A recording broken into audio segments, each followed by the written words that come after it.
એક breaking news મળી રહ્યા છે। ધોલેરા ઇન્ટરનેશનલ ગ્રીનફિલ્ડ એરપોર્ટ અંગે એક મોટા સમાચાર સામે આવ્યા। આગામી 3 થી 4 મહિનામાં શરૂ થઈ શકે છે ધોલેરા એરપોર્ટ।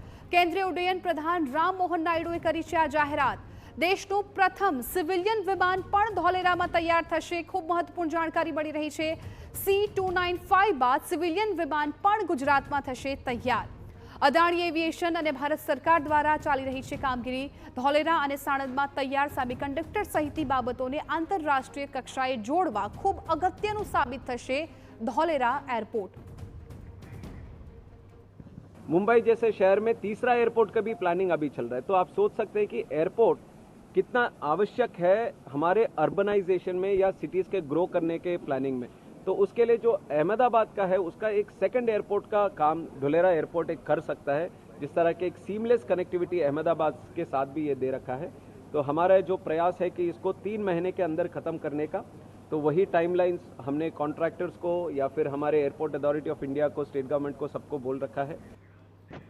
संवाददाता रौनक वर्मा मामले વધુ જાણકારી આપી રહ્યા છે। ફોન લાઈન પર જોડાઈ ગયા છે રौनक। કેન્દ્રીય ઉડ્ડયન પ્રધાને ખૂબ મહત્વપૂર્ણ જાણકારી આપી। ટૂંક સમયમાં ધોલેરા એરપોર્ટ શરૂ થઈ જશે।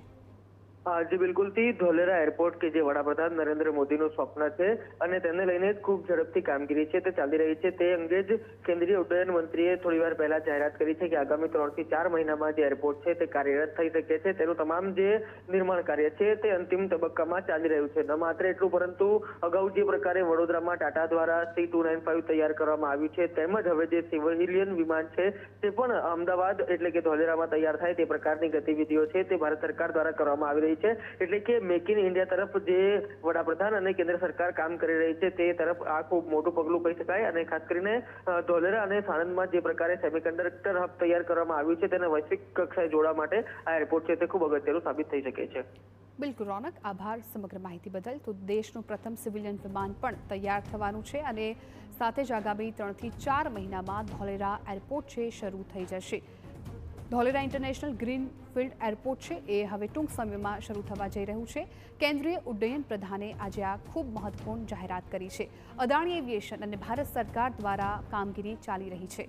મહત્વપૂર્ણ છે કે પ્રધાન રામ મોહન નાયડુએ આ જાહેરાત કરી છે કે જે ગુજરાત માટે ખાસ ખૂબ મહત્વની બની રહેશે।